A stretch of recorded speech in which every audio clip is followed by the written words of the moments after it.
بديت الغنى بتين؟ والله من بدري يعني عمري ماني صغير. 300 وشويه. 300 سنه؟ اي والله الليله عشمان في الدنيا دي. يعني ما قدر الموت شيء؟ لا الموت الله لا جابه لي يا اخي. موت الله لا جابه لي. طنبورك ده اشتغل قاعد يجيب لك دخل كويس. والله يا اخي بس عليها ربنا قاسمه طبعا مارك في سبيل الله. قسمه ربنا لا عقاوي ولا شيء. في اليوم قاعد تجيب كم؟ والله ما في اليوم هو مع الغني الهابط ده ناس الغنبله دي لا حرام قلوب تلا براد المرح ولا حلا. امرنا بقت استقبال في كريمه والله. رايك فيه شنو؟ يا تو. رايك في راجل المرح يعني الغنى زي الهابط ده يا اخي. طنبور عزنا ملجانا لا ملانا لا ملينا. يا اخي والله ساير بعقرب ما اجيب الغني الهابط ده. الطنبور ده عليك الله راقد استقبال محرم. سعد مشيت الشروق احسن حاجه شفتها شنو؟ الشروق اول مره سافر عوض الجري ده يوم الجمعه اللي بعد عندي. قالوا لي مضينا جبنا ختامه قالوا لي الزود درع عليك.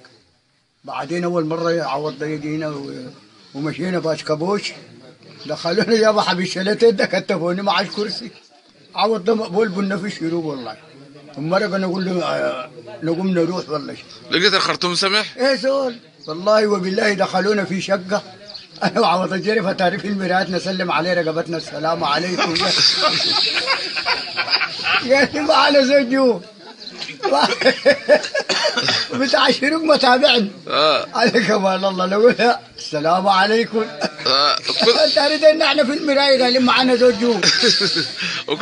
كنت قاعد تاكل شنو تشرب شنو؟ لا اقول لك كمان دخلونا في هنايه السراير دي على البغاتيس ده. يا غطس كيف؟ يا غطس كده ندور نقوم عاوز اقول ارجل يا رجل ارجل يا رجل هو غلبان يقوم الاثنين سوا.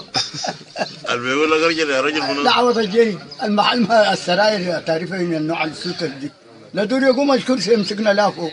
بعدين دخلوني في حاجه اسمها صنصيره شنقتنا لا ودتنا السما فوق. بقينا الاثنين نسرح. يا رجل يا رجل يا رجل يا عوض نزلنا من الصنصيره.